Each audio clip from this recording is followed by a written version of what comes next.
बहिणींनो नमस्कार. बघा मी मागा गेले होते ना बाहेर, ते एक बाईच्या चपात्या लाटायला, ते नाही का म्हणले होते ते मॅडम घरी या चपात्या लाटाय पाहुणे आले, तर तिच्या चपात्या लाटून आता आले बघा मी. आणि आता हे बघा त्या बाहेरच्या चपात्या 1 किलो घेतलेल्या आहेत ना, त्या लाटायला लागले. हे बघा 2-4 लाटून पण ठेवले. आणि हे बघा हे ती बाई म्हणली दूध मलाई म्हणली घेऊन जा, घरी घेऊन जा म्हणली, आणि मला तूप काढून दे. आता माझ्याकडे ते भांडच नाही, तर मी काय करू, मी काय केले तसंच टाकलं या. म्हणलं जाऊ दे, जसं होईन तसं होईन, जेवढं निघन तेवढं निघन. हे बघा हे मी तसंच टाकले. हे बघा कढईत, हे बघा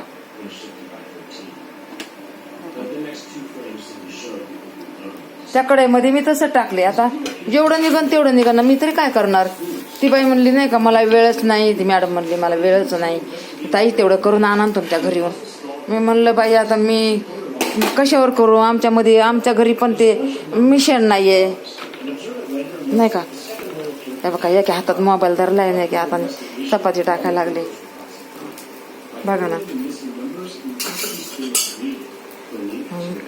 सकाळी पीठ मळून ठेवलं होतं, मग त्याच्या चपात्या कुठे एवढ्या खास यायला लागल्या.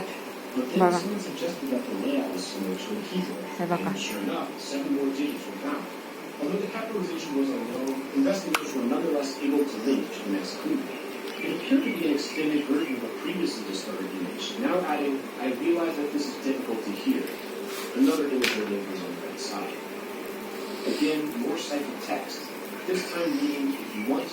बहिणींनो मला समजून घ्या, मला काय एवढं बोलायला पण येत नाहीये, तरी पण बघा मी टाकते इडव नाही का.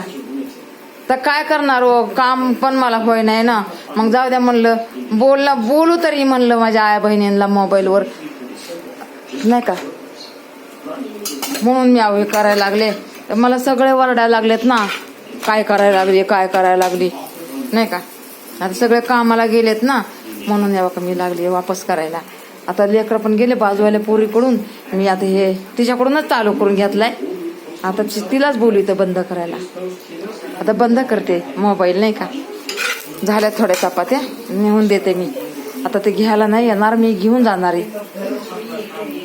ए रेश्मा ताई तेवढं बंद कर ना ग.